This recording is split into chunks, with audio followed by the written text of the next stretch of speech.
To remove the rotor assembly from the unit, there are 3 clamps located here at the end.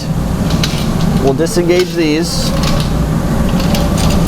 This door is also equipped with a limit switch located here. As you open it, it will disengage.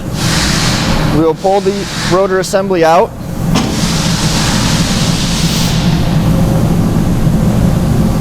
There is a latch located here that will be engaged to allow the rotor to not slide forward.